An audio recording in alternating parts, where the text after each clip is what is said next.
Good afternoon, class. So I'm not there today. I am actually at a technology workshop gaining more information to bring back to you guys. But I'm going to tell you what you need to accomplish today.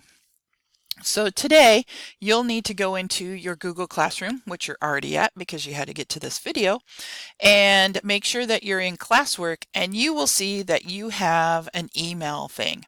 So under the email topic, there are three different things. There's email etiquette, there's email review, and there's email practice. Okay, so email etiquette is you're going to click on this and it's going to open up a Google slide. And in this Google slide, there are videos and then there are also answer questions. So you're going to watch a video and then you're going to answer some questions. Sometimes you need to take and move some stuff around. So if you need to move some stuff around, you just click on it and drag it to where it needs to go in these boxes.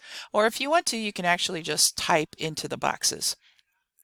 Okay, so that is your first thing that you're going to do is the email etiquette. Okay, and then your next one is email review. And that is similar. So it's going to ask you to review some stuff that you talked about in the email.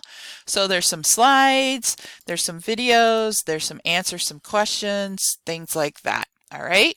Next up in your world is email practice. So this gets a little tricky.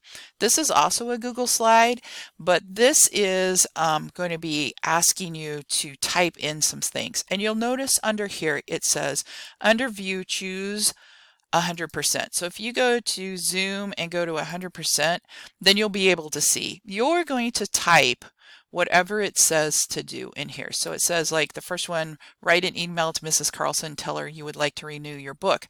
You're going to use all the stuff that we talked about in the email stuff, like dears and tos and froms and those, and you're going to use all that, a good subject.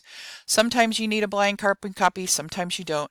So wherever it's yellow, that's where you're going to click on and you're going to be able to start typing in there. Okay, so you have three things that you're working on today. You probably will not get all three of these done because we're on a shortened period, but I need you to work and keep working. You don't have to turn it in unless you are absolutely done with whatever you're doing. So, all right, so you got email etiquette, you got email review, and you have email practice. If you have any questions, just let Mrs. Pasker know. Thanks and have a great day.